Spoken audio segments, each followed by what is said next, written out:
Okay, here's the Persona 3 Reload trailer that got somebody fired. This got leaked through an Instagram post, which uh, amazing, well done. Coming early 2024. I actually don't understand what this is supposed to be. So Persona 3 Reload trailer, is this like this is a remake. It's a remake a of remake? No, it's a remake of Persona 3 Oh wow.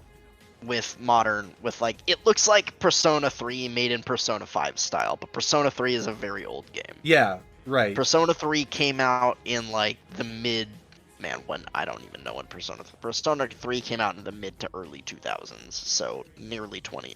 Like, let's see. I'm trying to see, like, is this, what language is this in? What is that? I don't know. What is that? Okay, anyway. Point is, this got leaked. The person that leaked it got a stern talking to and was relieved of duty. And this has been shown, I believe, today or 2 days later from this. It was officially announced at yes. today. No, it was officially announced today at the Xbox showcase just like 30 minutes ago or something. Got like it. That. So, I mean, it's still a leak. Somebody accidentally, I'm sure, popped it onto Instagram. Well done. You're wow, well done. I'm sure they had one of those things where like a scheduled post or something and they accidentally put the date in wrong. Yep. I don't know. Hard to say exactly what happened, but yeah. Anyway, look, I these leaks, depending on the severity, like, you know, this one seems like it's not. Well, I mean, you leaked the trailer, so it's bad, but it got shown a couple days later anyway. So I don't know. I don't understand like stuff like this, how bad it actually is in the context of the company, like what they actually put this down as. So like, oh, you released this 3 days early. Like, how bad is that? Obviously, it's like kind of embarrassing, but at the same time, I don't know. Like, I never understand like leaks like this, what the effect actually is. So, it just thinking out loud about it. Because for me, I have no other opinion beyond that. I'm just always curious, like how severe do leaks like this affect that particular company, or like The only thing I'll say about this, by the way, is that damn did Atlas scam people because they released Persona 3 the updated version. Yep. Like not even remaster. They made a PC port. They basically ported Persona 3 to modern consoles earlier this year, or maybe late last year. I don't remember. Yep. Within the last 12 months. Yep. And now they're like, oh, by the way, buy the actual remake of Persona 3 that you want to play, because this is how some companies make their money with games. This is how they do it. They remaster things and then remake them and do all that to try and get they squeeze every buck that way. Some companies like to throw yearly releases like sports games so they can send you more card packs. I mean, yeah, it's pretty it's a little bit underhand, I would say, but I mean, yeah, the Persona 3 the Persona 3 port wasn't that expensive. It was only like $20 or something, so It's not like it was that bad. But yeah, Atlas milks the hell out of their properties and their games. They remake and re-release and final mix and spin-off and etc. Some people want to make money a certain way, and Atlas wants to make money this way, and that, it's underhand. But the spin-offs, you know what, I actually don't complain about spin-offs, because like you want to do something different with the game, sure, why not? You want to do like the Dynasty Warriors style, or the tactical one I saw, the PS5 P5 tactical game, okay, like, cool, I'm okay with spin-offs. This kind of thing is like, okay, you guys reported this to PC within the last year. Now you're just straight up remaking it. Like, come on. I get like the PC port would have made you a quick buck, but I don't know. That part is a little bit more underhand, of course. And then there's companies like Bethesda, which will remake Skyrim for every system possible forever, and then make a special edition and do the same thing. I mean, if a game's doing well, you milk the crap out of it. That's the thinking here. In this case, Persona is a series that is doing extremely well now. Yeah, no, it's really popular. Yeah, it got real popular. Within reason popular. Like, so yeah, I mean, as far as JRPGs go, it's popular. It's not Final Fantasy. But I think it's, I'm trying to think of what other JRPG series are like really popular. Final Fantasy, what's the other one that's like Dragon? Oh, Kingdom Hearts. Kingdom Hearts. I get, yeah. I don't know how popular Dragon. I don't know how popular Dragon Quest is. I'm just like thinking of names I know of, and like Dragon Quest is one. Obviously, like Tales, but yeah, Persona is definitely in like the top 3 to top 5 like yeah. selling JRPGs, I would say, in terms of like popularity. So absolutely, yeah, they're milking it, and so there's this one, and the Persona Tactics game was also leaked. And it was also announced at the Xbox conference today. Yeah. So Persona 5, it's like Tactica, I think, but yeah, it's a tactics game. So cool. It's a tactics Persona game, which cool. I mean, that's coming out in November. I think they put the release date for that one, and Persona 3 is coming out early next year. So yeah, and I'm totally cool with spin-offs. I'm totally cool with that. Yeah, it's just you PC ported it, and then within a year you're like, oh, remake. It's like, yep, remake. Okay. By the way, Persona 3. You buy this one too. Buy this. I mean, hopefully they. Hopefully they fix. I would hope they fix some of the issues with Persona 3. I haven't played it, but in at least in one version, I think the original Persona 3, I think they may have fixed it in like the updated version that was ported to PC. You were not allowed to control your party members. You could only control the main character, and the AI controlled the party members. That's kind of weird, but okay. I mean, it's an old game. But okay. Yeah, it'd be nice if they changed that. We'll see. It'll depend on how much effort they decide to put in it. They made the effort to update the stuff to make it look more like P5, so I figure why not go the extra mile, right? Yeah, hopefully they update the gameplay system. Hopefully it has all the quality of life that P5 had, basically. So I feel like that would be the whole purpose of trying to do that, is trying to get that everything squared away. Again, which makes the PC port like whatever. But yeah. I don't know. I'm sorry, I'm not like a Persona person. No, I know. Okay. We'll talk about Age of Wonders then. Age of Wonders did this like... I just want to comment. This is a great idea for a Twitter, like... Yep, it's actually this. Yes. This is a great idea for like a game or something to do, like... You do like kind of like a little choose your own adventure with the polling. This is a great idea. I just want to comment really fast. This is a great idea. Where they're like, you know, they let the community vote on like certain things. Sir Tom III. Okay, you seek shelter as you venture deep. Suddenly you hear a thunderous roar. What do? You hide. It's like this is a very cool idea. I don't think I've seen this before. This was very fun.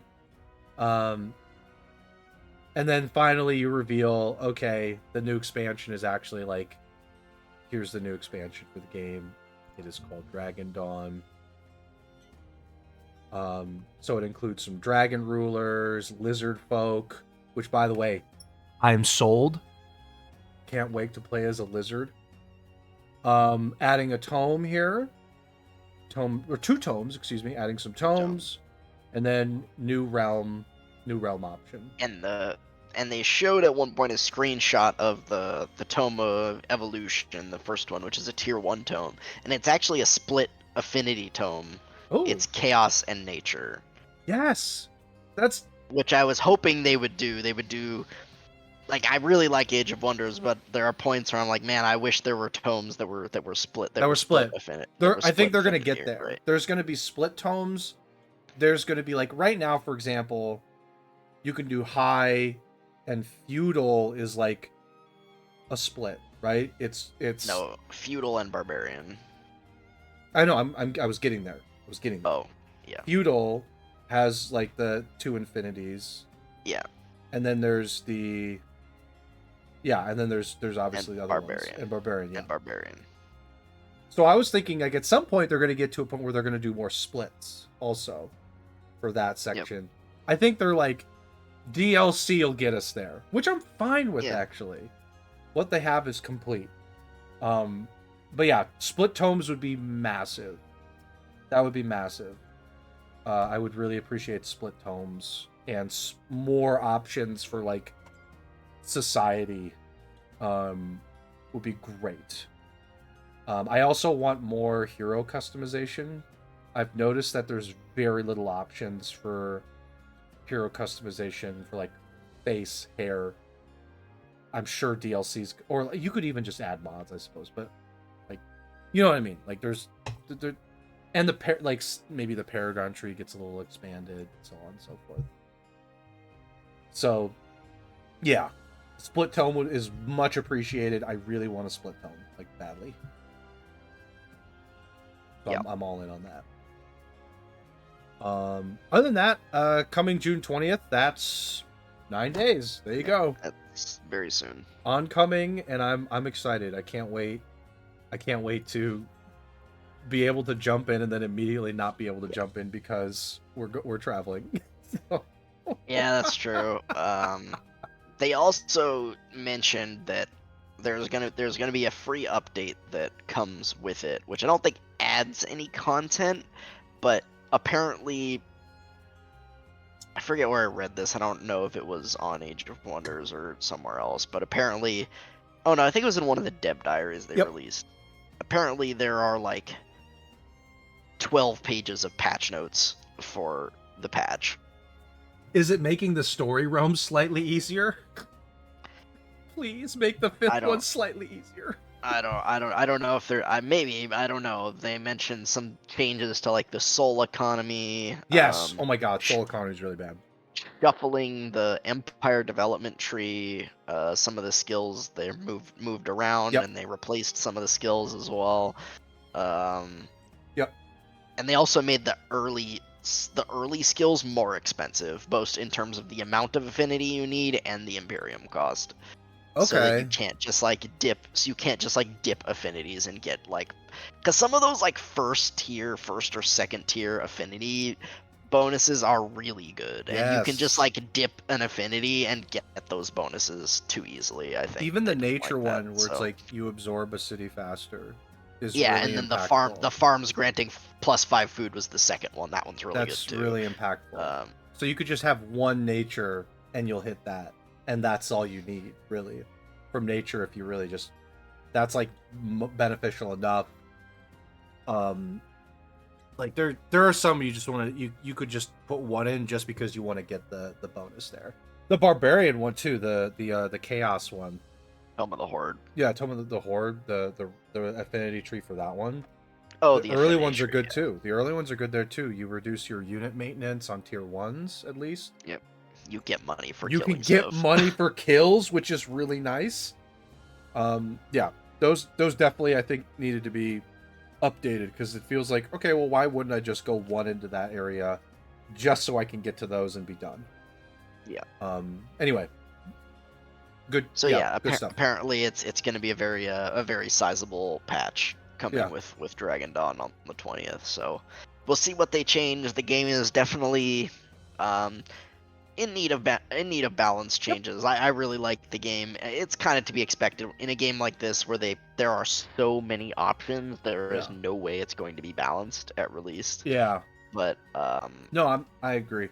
There's some things I'm figuring out, kind of while I'm playing, which is great. But I'm finding like certain affinities you branch into at least one or two, so that you can get, and like just to get either the tome benefit or to get that affinity tree perk, I'll call it. Yeah. And there's a couple of early tomes that I think are just really, really powerful. Tome of the Horde is one of them. Tome of Beasts in Nature is insanely powerful. Oh my god. The Nature and Horde one is very good. And like basically in combat summons are also just like busted garbage, basically. Oh yeah, it's ridiculous. Like even just the Houndmaster himself. I've said this before. That should be a tier 3 unit. That is such a good unit for so early game. Yeah, so it's weird. They're adding more cavalry units, and apparently they made the Houndmaster a cavalry unit now, so that makes it better. But they also nerfed the Hound that it summons only has like 25 health now, so it's really squishy. Yes, but thank God. From like, they nearly cut it in half. It went from like 45 to 25 health, I think, something like that. Because 45 was a ton. It could tank hits, and when it hit things, it sundered defense. It actually sundered defense when it hit stuff. So it was very good. Like the Houndmaster is like the god tier early game unit in my opinion right now, at least right now before updates, because it's the Houndmaster unit, which is already a fairly strong ranged unit, plus a fucking tanky summon. It's tanky. So I do think it needed to be brought down. I was thinking 30, but yeah, 25 also. It's definitely a heavy nerf on the puppy, but it still takes a hit. Like, you can just send that in. It's got tons of movement, and it takes a hit. In combat summons are just too powerful. They're very powerful. In my opinion. And all the hero abilities, the capstone abilities that you get, all the ones that summon are the best. Yep. Like the summon elemental, summon animal, summon undead. Yep. Like those ones are insanely Those powerful. are all good. I always pick those. If I get them, I pick them. Extra units. And like they the also animal and the elemental, it's like it's a tanky unit. It just takes hits with no repercussions. And they're changing. You actually get your signature skills earlier now. It's 4, 8, 12, and 16 instead of 5, 10, 15, 20. I never got to 20. I'll be perfectly honest. Never got to 20. One game I got my ruler to level 20. Oh, you got one game? Okay. Because I've never done that. Because I just don't... The game doesn't last enough for me. Particularly with story. I always finish it too early. So I'm like, I got to 15 once. And that was not a story mission. I just played a skirmish. And it's like really cool, but like, yeah, they needed to be brought down. I think 4, 8, 12, and 16 is perfectly reasonable. Because like, it was a little too high. Like 20, that's a long game. That's a really long game to me. But anyway, okay. So yeah, this DLC is coming. Originally it was announced for Q3, which wouldn't be until it would be July, August, or September, and it is coming out, at the end of June, so or a little earlier than expected.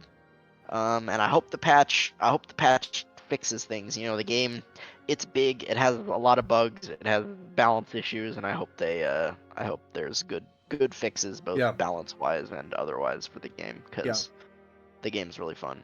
I can see why they did it early. Try and keep momentum. It's like, don't lose the player base. Keep the momentum. Yeah. I can see why you'd want to jump something earlier, like this, especially if it's ready. If it's just ready, why not? So, makes sense. They probably are like, holy crap, this is selling really well. We gotta keep it going.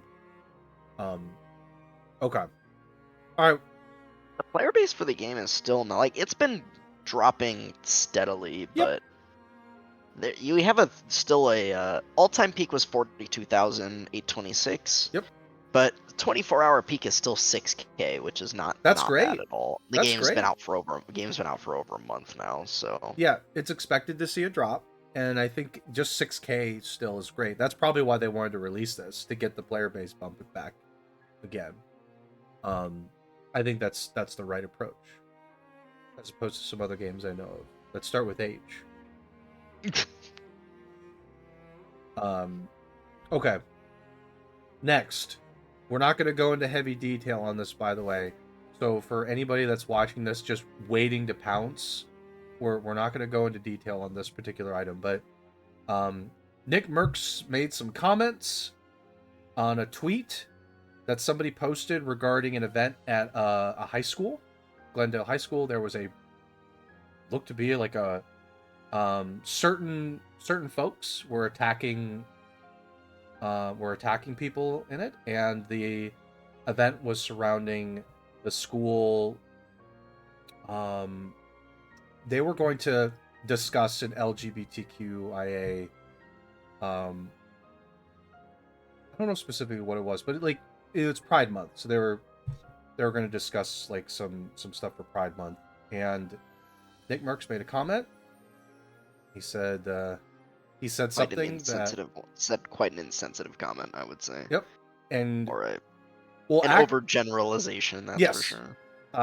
Yes, correct. It was an insensitive comment that Activision Blizzard they decided that they agreed that it was an insensitive comment, and they removed his operator from the game. So, as you can see from the tweet, due to recent events, we have removed the NickMercs operator bundle from the Modern Warfare 2 and Warzone store. We are focused on celebrating Pride with our employees and our community. So there are streamer-based or community member operators that you can purchase and play as, NickMercs being one of them. And the backlash from this has been really severe. And we're not going to go into detail on it, but his operator's gone. They haven't brought it back. NickMercs, he didn't apologize about his statement, but he said his intention wasn't to hurt anybody. That was what he said. But he didn't apologize for the statement. You should think before you say things. That's all I'll say. Yep. So his operator's gone. Backlash was severe. We're not going to go into the backlash right now because it's not worth going into all the stuff that's been said. But what has been said is 100% not okay, to say the least. So I don't have anything else to add on to it, Spoon. I know I said we don't want to get into the details of this and start a debate or anything. Yep. About this topic.